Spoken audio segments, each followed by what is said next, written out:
गोविंद बोलो हरि गोपाल बोलो, राधा रमण हरि गोविंद बोलो। गोविंद बोलो हरि गोपाल बोलो, राधा रमण हरि गोविंद बोलो। गोविंद बोलो गोपाल बोलो, राधा रमण हरि गोविंद बोलो। गोविंद बोलो हरि गोपाल बोलो, राधा रमण हरि गोविंद बोलो। गोविंद बोलो गोपाल बोलो, सारे ये बोलो, मिलके ये बोलो, अरे सारे ये बोलो।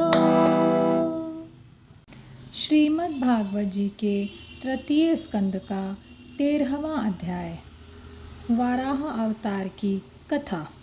श्री सुखदेव जी ने कहा, राजन, मुनिवर मैत्रेय जी के मुख से यह परम पुण्यमयी कथा सुनकर श्री विदुर जी ने फिर पूछा, क्योंकि भगवान की लीला कथा में इनका अत्यंत अनुराग हो गया था। विदुर जी ने कहा, मुने, स्वयंभू ब्रह्मा जी के पुत्र महाराज स्वयंभू मनु ने अपनी प्रिय पत्नी शतरूपा को पाकर फिर क्या किया? आप साधु शिरोमणि हैं, आप मुझे आदिराज राजर्षि स्वयंभू मनु का पवित्र चरित्र सुनाइए। वे श्री विष्णु भगवान के शरणापन्न थे, इसलिए उनका चरित्र सुनने में मेरी बहुत श्रद्धा है। जिनके हृदय में श्री मुकुंद के चरणारविंद मुर विराजमान हैं, उन भक्तजनों के गुणों को श्रवण करना ही मनुष्यों के बहुत दिनों तक किए हुए शास्त्राभ्यास के श्रम का मुख्य फल है, ऐसा विद्वानों का श्रेष्ठ मत है। श्री सुखदेव जी कहते हैं, राजन, विदुर जी सहस्त्र शीर्षा भगवान श्री हरि के चरणाश्रित भक्त थे।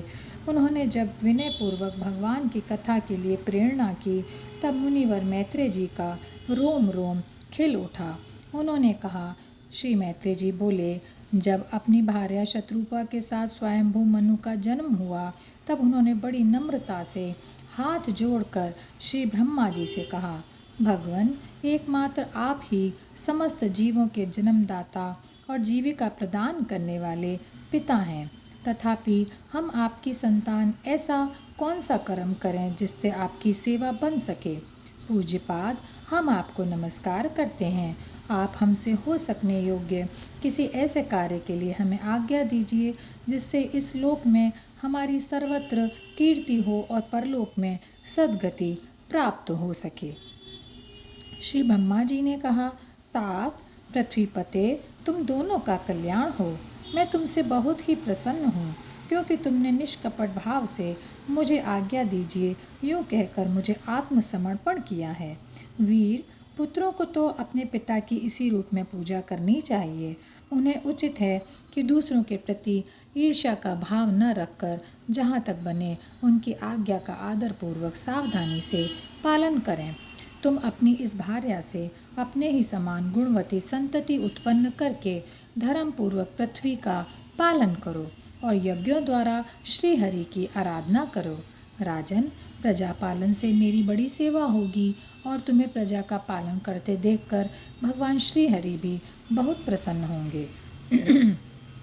जिन पर यज्ञ मूर्ति जनार्दन भगवान प्रसन्न नहीं होते, उनका सारा श्रम व्यर्थ ही होता है, क्योंकि वे तो एक प्रकार से अपने आत्मा का ही अनादर करते हैं। मनु जी ने कहा, पाप का नाश करने वाले पिताजी, मैं आपकी आज्ञा का पालन अवश्य करूँगा, किंतु आप इस जगत में मेरे और मेरी भावी प्रजा रहने के लिए स्थान बतलाइए।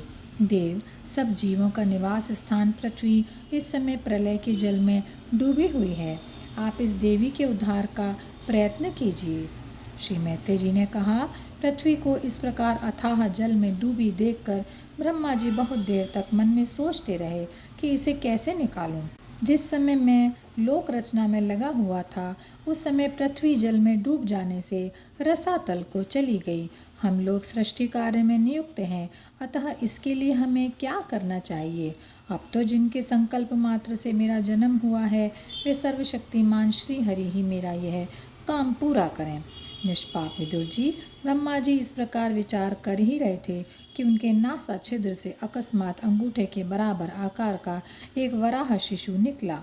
भारत, बड़े आश्चर्य की बात तो यही हुई कि आकाश में खड़ा हुआ वह वराह शिशु ब्रह्मा जी के देखते ही देखते बड़ा होकर क्षण भर में हाथी के बराबर हो गया। उस विशाल वराह मूर्ति को देखकर मरीचि आदि मुनिजन, सनकादि और स्वयंभू मनु के सहित श्री ब्रह्मा जी तरह तरह के विचार करने लगे। अहो, सूकर के रूप में आज यह कौन दिव्य प्राणी यहाँ प्रकट हुआ है? कैसा आश्चर्य है! यह अभी अभी मेरी नाक से निकला था। पहले तो यह अंगूठे के पोरुए के बराबर दिखाई देता था, किंतु एक ही क्षण में बड़ी भारी शिला के समान हो गया। अवश्य ही यज्ञ मूर्ति भगवान हम लोगों के मन को मोहित कर रहे हैं। ब्रह्मा जी और उनके पुत्र इस प्रकार सोच ही रहे थे कि भगवान यज्ञ पुरुष पर्वताकार होकर गरजने लगे। सर्वशक्तिमान श्री हरि ने अपनी गर्जना से दिशाओं को प्रतिध्वनित करके ब्रह्मा और श्रेष्ठ ब्राह्मणों को हर्ष से भर दिया। अपना खेद दूर करने वाली मायामय वराह भगवान की घुरघुराहट को सुनकर वे जनलोक, तपलोक और सत्यलोक निवासी मुनिगण तीनों वेदों के परम पवित्र मंत्रों से उनकी स्तुति करने लगे। भगवान के स्वरूप का वेदों में विस्तार से वर्णन किया गया है, अतः उन मुनीश्वरों ने जो स्तुति की उसे वेद रूप मानकर भगवान बड़े प्रसन्न हुए और एक बार फिर गरज कर देवताओं के हित के लिए गजराज की सी लीला करते हुए जल में घुस गए। पहले वे सूकर रूप भगवान पूंछ उठाकर बड़े वेग से आकाश में उछले और अपनी गर्दन के बालों को फटकार कर खुरों के आघात से बादलों को छितराने लगे। उनका शरीर बड़ा कठोर था, त्वचा पर कड़े कड़े बाल थे, दाढ़ें सफ़ेद थीं और नेत्रों से तेज निकल रहा था। उस समय उनकी शोभा बहुत पा रही थी। भगवान स्वयं यज्ञ पुरुष हैं, तथापि सूकर रूप धारण करने के कारण अपने नाक से सूंघ सूंघ कर पृथ्वी का पता लगा रहे थे। उनकी दाढ़ें बड़ी कठोर थीं। इस प्रकार यद्यपि वे बड़े क्रूर जान पड़ते थे, तथापि अपनी स्तुति करने वाले मरीचि आदि मुनियों की ओर बड़ी सौम्य दृष्टि से निहारते हुए उन्होंने जल में प्रवेश किया। जिस समय उनका वज्रमय पर्वत के समान कठोर कलेवर जल में गिरा, तब उसके वेग से मानो समुद्र का पेट फट गया और उसमें बादलों की गड़गड़ाहट के समान बड़ा भीषण शब्द हुआ। उस समय ऐसा जान पड़ता था मानो अपनी उत्ताल तरंग रूप भुजाओं को उठाकर वह बड़े आर्त स्वर से, हे यज्ञेश्वर, मेरी रक्षा करो, इस प्रकार पुकार रहा है।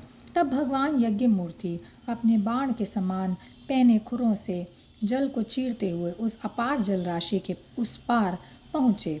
वहाँ रसातल में उन्होंने समस्त जीवों की आश्रयभूता पृथ्वी को देखा, जिसे कल्पांत में शयन करने के लिए उद्धत श्रीहरि ने स्वयं अपने ही उदर में लीन कर लिया था। फिर वे जल में डूबी हुई पृथ्वी को अपनी दाढ़ों पर लेकर रसातल से ऊपर आए। उस समय उनकी बड़ी शोभा हो रही थी। जल से बाहर आते समय उनके मार्ग में विघ्न डालने के लिए महापराक्रमी हिरण्याक्ष ने जल के भीतर ही उन पर गदा से आक्रमण किया। इससे उनका क्रोध चक्र के समान तीक्ष्ण हो गया और उन्होंने उसे लीला से ही इस प्रकार मार डाला जैसे सिंह हाथी को मार डालता है। उस समय उसके रक्त से थूथनी तथा कनपटी सन जाने के कारण वे ऐसे जान पड़ते थे मानो कोई गजराज लाल मिट्टी के टीले में टक्कर मार कर आया हो। तात, जैसे गजराज अपने दांतों पर कमल पुष्प धारण कर ले, उसी प्रकार अपने सफ़ेद दांतों की नोक पर पृथ्वी को धारण कर जल से बाहर निकले हुए तमाल के समान नीलवर्ण वराह भगवान को देखकर ब्रह्मा, मरीचि आदि को निश्चय हो गया था कि वे ये भगवान ही हैं। तब वे हाथ जोड़कर वेद वाक्यों से उनकी स्तुति करने लगे। ऋषियों ने कहा, भगवान अजित, आपकी जय हो, जय हो। यज्ञपते, आप अपने वेदत्रयी रूप विग्रह को फटकार रहे हैं, आपको नमस्कार है। आपके रोमकूपों में संपूर्ण यज्ञ लीन है। आपने पृथ्वी का उद्धार करने के लिए ही यह सूकर रूप धारण किया है, आपको नमस्कार है। हे देव, दुराचारियों को आपके इस शरीर का दर्शन होना अत्यंत कठिन है, क्योंकि यह यज्ञ रूप है। इसकी त्वचा में गायत्री आदि छंद, रोमावली में कुश, नेत्रों में घृत तथा चारों चरणों में होता है। अद्वयु, उद्गाता और ब्रह्मा, इन चारों ऋत्विजों के कर्म हैं। ईश, आपकी थूथनी, मुख के अग्रभाग में शुक्र है नासिका क्षेत्रों में स्रुवा है, उदर में इड़ा, यज्ञीय भक्षण पात्र है, कानों में चमस है, मुख में प्राशित्र ब्रह्म भाग पात्र है और कंठ छिद्र में ग्रह सोम पात्र है। भगवान, आपका जो चबाना है वही अग्निहोत्र है। बार बार अवतार लेना यज्ञ स्वरूप आपकी दीक्षणीय इष्टि है। गर्दन उपसत 3 इष्टियाँ हैं, दोनों दाणे प्रायणीय दीक्षा के बाद की इष्टि और उदयनीय यज्ञ समाप्ति की इष्टि है। जिह्वा प्रवर्ग प्रत्येक उपसत के पूर्व क्रिया जाने वाला महावीर नामक कर्म है। सिर सभ्य होम रहित अग्नि और आव सत्य उपासनाग्नि है तथा प्राण चित्ती इष्ट का चयन है। देव, आपका वीर सोम है। आसन बैठना प्रातः सवनादि 3 सवन हैं। 7 धातु अग्निष्टोम, अत्यग्निष्टोम, उक्त षोडशी, वाजपेय, अतिरत्र और आप्तोर्याम नाम की 7 संस्थाएं हैं तथा शरीर की संधियां जोड़ संपूर्ण सत्र हैं। इस प्रकार आप संपूर्ण यज्ञ सोम रहित याग और क्रतु सोम सहित याग रूप हैं। यज्ञानुष्ठान रूप इष्टियाँ आपके अंगों को मिलाए रखने वाली मांसपेशियाँ हैं। समस्त मंत्र, देवता, द्रव्य, यज्ञ और कर्म आपके ही स्वरूप हैं। आपको नमस्कार है। वैराग्य, भक्ति और मन की एकाग्रता से जिस ज्ञान का अनुभव होता है वह आपका स्वरूप ही है तथा आप ही सबके विद्या गुरु हैं। आपको पुनः पुनः प्रणाम है। पृथ्वी को धारण करने वाले भगवान, आपकी दाढ़ों की नोक पर रखी हुई यह पर्वतादि मंडित पृथ्वी ऐसे सुशोभित हो रही है जैसे वन में से निकलकर बाहर आए हुए किसी गजरात के दांतों पर पत्रयुक्त कमलनी रखी हो। आपके दांतों पर रखे हुए भूमंडल के सहित आपका यह वेदमय वराह विग्रह ऐसा सुशोभित हो रहा है जैसे शिखरों पर छाई हुई मेघमाला से कुल पर्वत की शोभा होती है। नाथ, चराचर जीवों के सुखपूर्वक रहने के लिए आप अपनी पत्नी इन जगन माता पृथ्वी को जल पर स्थापित कीजिए। आप जगत के पिता हैं और अरण्य में अग्नि स्थापन के समान आपने इसमें धारण शक्ति रूप अपना तेज स्थापित किया है। हम आपको और इस पृथ्वी माता को प्रणाम करते हैं। प्रभु, रसातल में डूबी हुई इस पृथ्वी को निकालने का साहस आपके सिवा और कौन कर सकता था। आपके लिए यह कोई आश्चर्य की बात नहीं है। आपने ही तो अपनी माया से इस आश्चर्यमय विश्व की रचना की है। जब आप अपने वेदमय विग्रह को हिलाते हैं तब हमारे ऊपर आपके गर्दन के बालों से झड़ती हुई शीतल जल की बूंदें गिरती हैं। ईश, उनसे भीग कर हम जनलोक, तपलोक और सत्यलोक में रहने वाले मुनिजन सर्वथा पवित्र हो जाते हैं।